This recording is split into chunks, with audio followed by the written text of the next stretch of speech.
water flow in a horizontal hose at rate 0.002 meter cube per second. هو مش محدد هو water flow rate volume flow rate ولا mass flow rate. المفروض ان انا من اليونت اعرف من اليونت ديت هيبقى ايه؟ فوليوم، لان دي يونت فوليوم اوفر يونت تايم، يبقى ده كيو في. وبيقول لي calculate the velocity of the water in the pipe of cross sectional area 1 سنتيمتر سكوير. يبقى الاريا بتاعتي 1 سنتيمتر سكوير. هسيبها بالسنتيمتر سكوير ولا احولها؟ لازم نحولها لمتر، فانا هحولها تايمز 10 باور نيجاتيف 4. ليه؟ السنتي الواحد بيتحول تايمز 10 باور نيجاتيف 2، لما يبقى سنتي سكوير يبقى تايمز 10 باور ايه؟ نيجاتيف 4. فيها مشكله؟ فوليوم فلو ريت تيوب داخله العماره، وبعدين بيقول لي ان هي تبرس بتصغر، اللي هو كيو في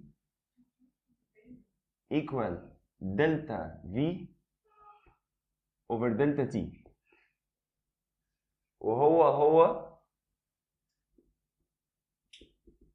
الاريا في الفيلوسيتي.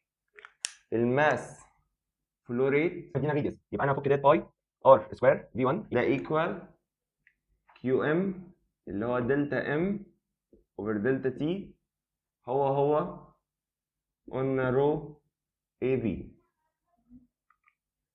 و continuity equation اللي هي 5 times 10 power negative 3 all power 2 بتقول ان A1 V1 equals A2 V2.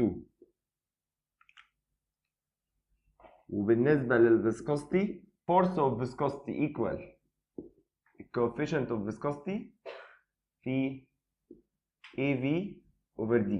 في بس الدنستي ده رول بيساعدنا اللي هي رو equal mass over volume. دي الرولز بتاعتي كلها. عايز الفيلوسيتي دي طبعا هتبقى 10 باور نيجاتيف 4 متر سكوير.